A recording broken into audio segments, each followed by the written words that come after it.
पुलवामा आतंकी हमले के बाद भारतीय वायुसेना द्वारा की गई एयर स्ट्राइक के बाद LOC के पास आतंकी लॉन्च पैड्स को अंदर के इलाकों में ले जाया गया।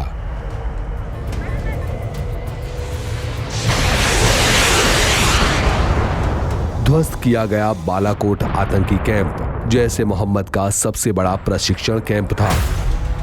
वो शहीद हो गए।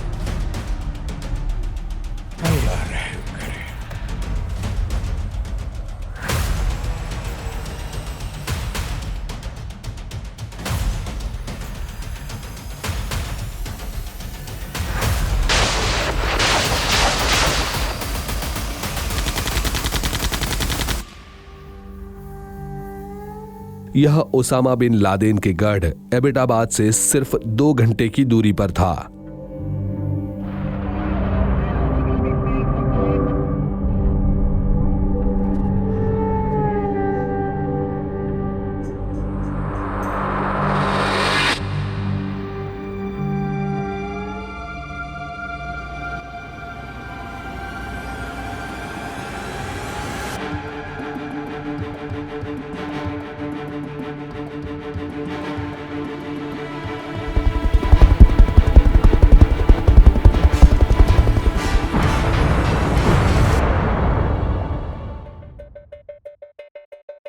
अमेरिका ने 2011 में एबटाबाद में हवाई हमले में लादेन को मार गिराया। The United States has conducted an operation that killed Osama bin Laden, the leader of Al-Qaeda. Balakot Pakistan के खैबर पख्तूनख्वा प्रांत में मानसेरा जिले में LOC से 80 किलोमीटर की हवाई दूरी पर स्थित है।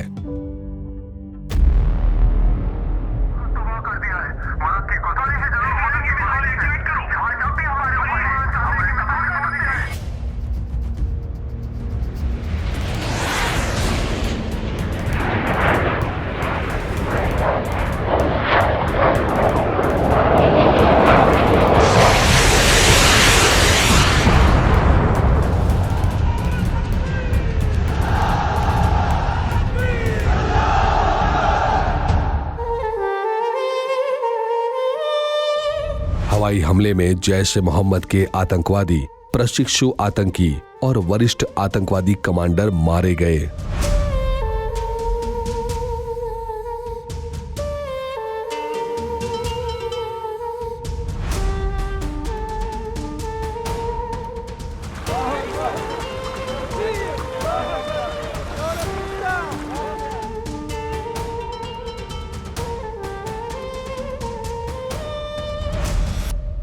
बालाकोट आतंकी कैंप का संचालन जैश ए मोहम्मद के सरगना मसूद अजहर के बहनोई मौलाना यूसुफ अजहर उर्फ उस्ताद घोरी ने किया था।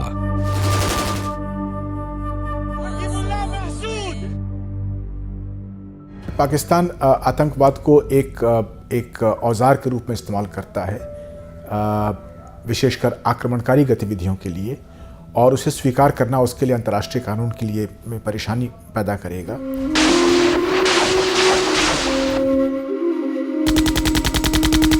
इसके बावजूद कि हम उसे सबूत देते हैं, बल्कि सबूत देने की ज़रूरत भी नहीं है हमें, क्योंकि उसके पास सबूत वर्तमान है, टेररिस्ट कैंप वहाँ पे हैं और वो जानता है, बल्कि उनका समर्थन करता है वो, इसलिए वो चोरी छिपे ये काम करता है।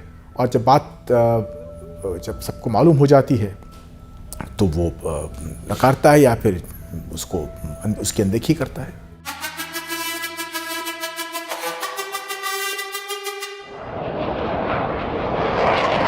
जग्गा जित्तिया ते मिलन बधाइयां, जग्गा जित्तिया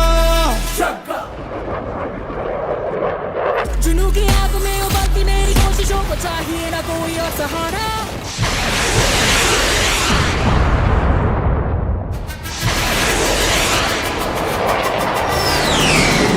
भारतीय वायुसेना की एयर स्ट्राइक पाकिस्तान के लिए एक कड़ा संदेश था।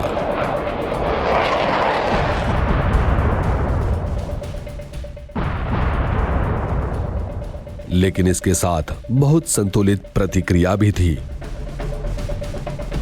भारतीय विदेश मंत्रालय ने एयर स्ट्राइक के बाद की प्रतिक्रिया में उनको नॉन मिलिट्री प्री एम्पिटिव स्ट्राइक जैसी नई तकनीकी परिभाषा का इस्तेमाल किया।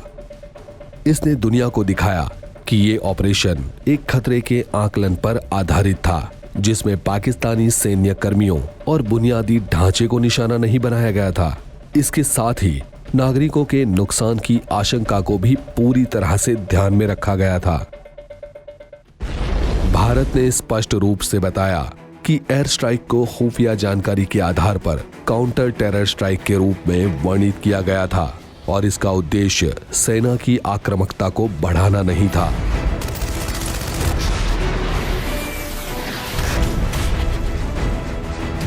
हालांकि भारत ने खुले तौर पर स्वीकार किया है कि उनके युद्ध विमान एलओसी को पार कर आतंकवादियों को निशाना बनाने के लिए पाकिस्तान में 80 किलोमीटर तक पहुंच गए थे। भारत ने बहुत स्पष्ट शब्दों में कहा था कि आतंकवाद का खात्मा होना चाहिए। हमने पाकिस्तान को बहुत मौके दिए हैं, बहुत बार कहा है कि आपके ज़मीन से आतंकवाद को बढ़ावा दिया जाता है, उस पर कार्रवाई होनी चाहिए। उन्होंने कार्रवाई नहीं की है, तो उसके जो अपेक्षित कार्रवाई थी, क्योंकि वो नहीं हुई, तो उसके कारण भारत को अपनी तरफ से कुछ करना पड़ा ताकि इन चीज़ों पर लगाम लगाई जाए।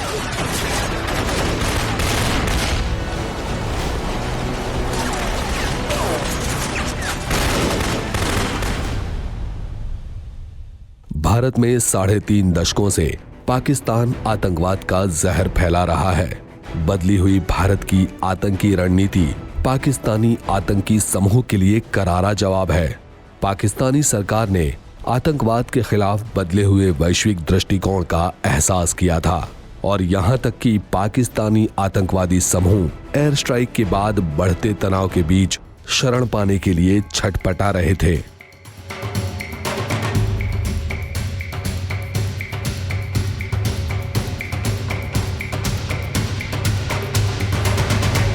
पाकिस्तान के प्रधानमंत्री इमरान खान ने एक संयुक्त सत्र बुलाया और अपने कूटनीतिज्ञों को भारत द्वारा दुनिया में एक आक्रामक कार्यवाही के रूप में एयर स्ट्राइक के मुद्दे को उठाने के लिए कहा।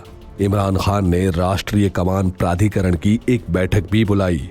हालांकि पाकिस्तान के पास उपलब्ध विकल्प बहुत सीमित थे। भारतीय हवाई हमले से जमीनी नुकसान से पाकिस्तान लगातार इनकार कर रहा था। वो जो कुछ करना चाहते हैं उसके बारे में कुछ नहीं कहूँगा, सिर्फ ये कहूँगा कि सोच समझ के करिएगा। मीडिया रिपोर्ट्स के मुताबिक 3 पाकिस्तानी F-16 फाइटर जेट्स ने 27 फरवरी 2019 को जम्मू के राजौरी के नौशेरा सेक्टर में कलाल इलाके में सुबह 10:20 पर हवाई क्षेत्र का उल्लंघन किया। उसके साथ ही संघर्ष शुरू हुआ था। इन पाकिस्तानी युद्ध विमानों ने 10 F-16, JF-17 और मिराज 5 के बेड़े से एलओसी पार की। भारतीय वायुसेना के 8 लड़ाकू विमानों ने जवाबी कार्यवाही शुरू की।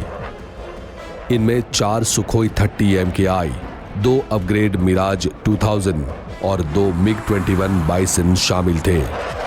भारतीय वायुसेना के फाइटर जेट्स ने पाकिस्तानी फाइटर जेट्स का पीछा किया और पीछे धकेल दिया और फिर पाकिस्तानी लड़ाकू विमानों ने लेजर गाइडेड बम गिराए जो उनके निर्धारित लक्ष्य से चूक गए और कहीं और गिरे। तो पहली बात है हमारी स्ट्राइक हुई, जिसको उन्होंने झूठ बोल के कहा नहीं आई। दूसरा उन्होंने कहा हमारा इंफ्रास्ट्रक्चर बिल्कुल इंटैक्ट है, वो भी झूठ है, इंफ्रास्ट्रक्चर कम्प्लीटली डिस्ट्रॉय हो गया। तीसरा उन्होंने कहा हमारे यहाँ एक भी कैजुअल्टी नहीं हुई।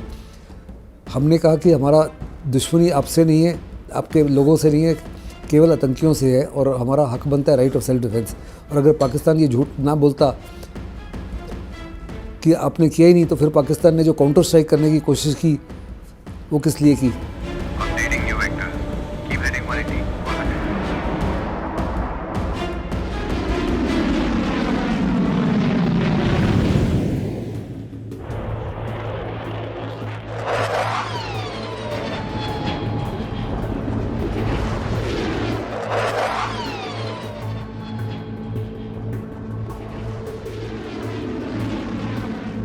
MiG-21 बाइसन में सवार विंग कमांडर अभिनंदन वर्धमान ने पाकिस्तानी F-16 फाइटर जेट का पीछा करते हुए उसे R-73 air to air missile से निशाना बनाया।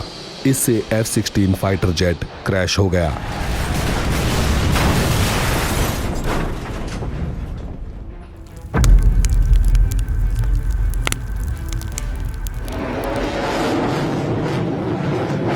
यह एक 2 सीटर लड़ाकू जेट था और इसके दुर्घटनाग्रस्त होने के बाद 2 पायलट्स को LOC के पार पाकिस्तान क्षेत्र में पैराशूट द्वारा उतरते देखा गया था।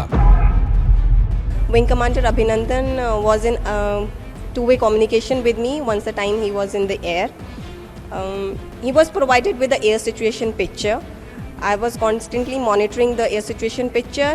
I was observing the posture of enemy aircraft, which was continuously passed to Wing Commander Abhinandan. And at the time, Wing Commander Abhinandan launched on the most offensive appropriate target. The F-16 was taken down by Wing Commander Abhinandan. That was the situation of intense battle. The situation was very flexible. There were multiple aircrafts of enemy, and our fighter aircrafts were countering them all along the axis, and they did it very beautifully, and it was a feeling of very satisfaction when we saw the blip of F-16 fading off from our screen. My guy's going nose down!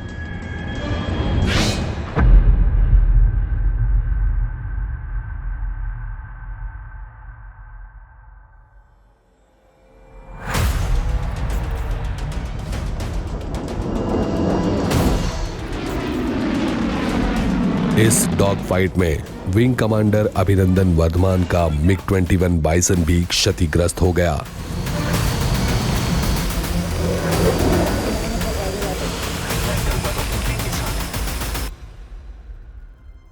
उन्होंने अपने MiG-21 bison से eject कर दिया। हालांकि POK में parachute द्वारा wing commander Abhinandan Varthaman उतरे।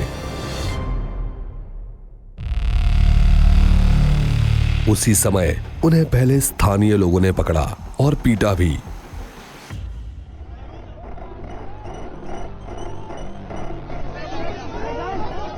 बाद में उन्हें पाकिस्तानी सेना ने गिरफ्तार कर लिया। हाँ, पाकिस्तान ने पहले कहा था कि 2 पायलट पकड़े गए, 2 हवाई जहाज मार गिरा शायद। उसके बाद मालूम हुआ कि नहीं, एक ही पायलट उनके हाथ में है। तो ये भी एक स्पष्ट नहीं हो पाता कि पाकिस्तान ऐसा क्यों कहता है, क्योंकि जब 2 पैराशूट हमारे लोगों ने देखे, उसमें से एक तो उनका ही था, उनके पायलट का था, और बाद में उन्हें स्वीकार करना पड़ा कि एक उनका पायलट था, जो कि अब उसके बारे में बात नहीं कर रहे हैं वो लोग।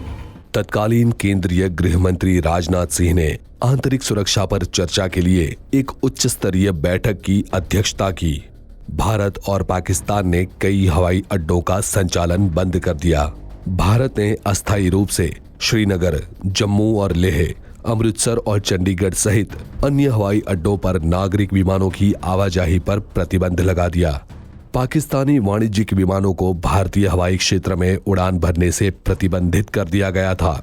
पाकिस्तान ने इस्लामाबाद, लाहौर और कराची सहित प्रमुख हवाई अड्डों पर उड़ानों के लिए अनिश्चितकालीन प्रतिबंध लगा दिया था। आपने नोटिस किया, इंडियन एयरफोर्स ने कभी हमारे जो सिविल एयर ट्रैफिक है उसको हमने कभी बंद नहीं किया। सिर्फ 27 को जो बैटल चल रहा था उस टाइम 2-2.5 घंटे के लिए हमने श्रीनगर का एयर स्पेस बंद किया।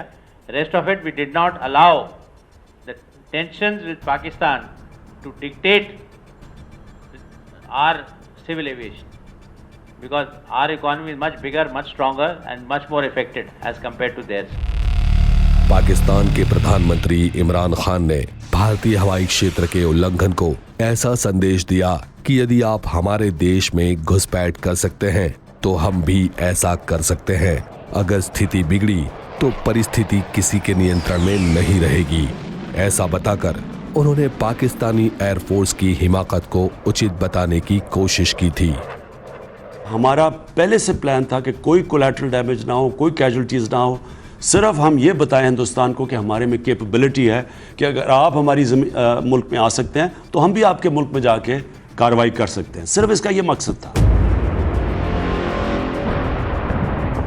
मेजर आपको ये देखने वाली बात होती है कि ऑब्जेक्टिव क्या था, हमारा क्या ऑब्जेक्टिव था, उनका क्या ऑब्जेक्टिव था। हमारा ऑब्जेक्टिव बालाकोट में स्ट्राइक करने का था, जो हम अचीव कर चुके। उनका ऑब्जेक्टिव हमारे आर्मी के ठिकानों पे स्ट्राइक करने का था, वो नहीं कर सके। भारत ने नई दिल्ली में पाकिस्तान के उप उच्चायुक्त सैयद हैदर शाह को तलब किया और पाकिस्तान की आपत्तिजनक बयानबाजी का कड़ा विरोध किया। भारतीय विदेश मंत्रालय ने भारतीय हवाई क्षेत्र के उल्लंघन और सीमा पर गोलीबारी का विरोध किया था।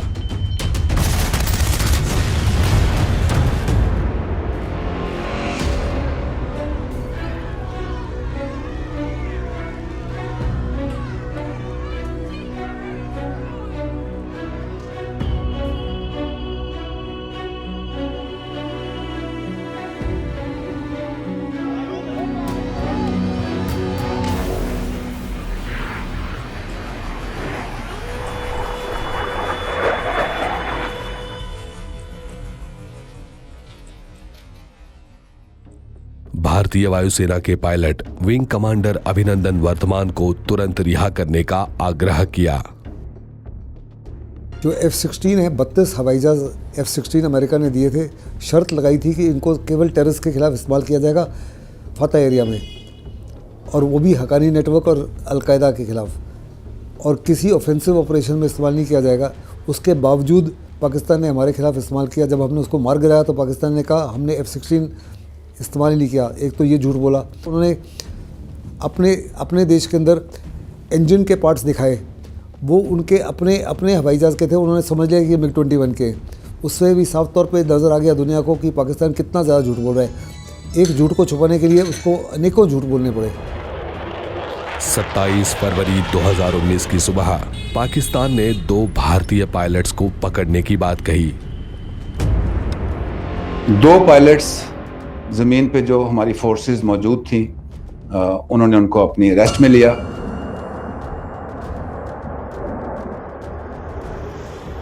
लेकिन शाम तक पाकिस्तान ने अपना बयान बदल दिया, यह कहते हुए कि केवल एक भारतीय पायलट को गिरफ्तार किया गया था। शाम को प्रधानमंत्री नरेंद्र मोदी और तत्कालीन भारतीय सेना अध्यक्ष जनरल बिपिन रावत के बीच एक लंबी बैठक हुई।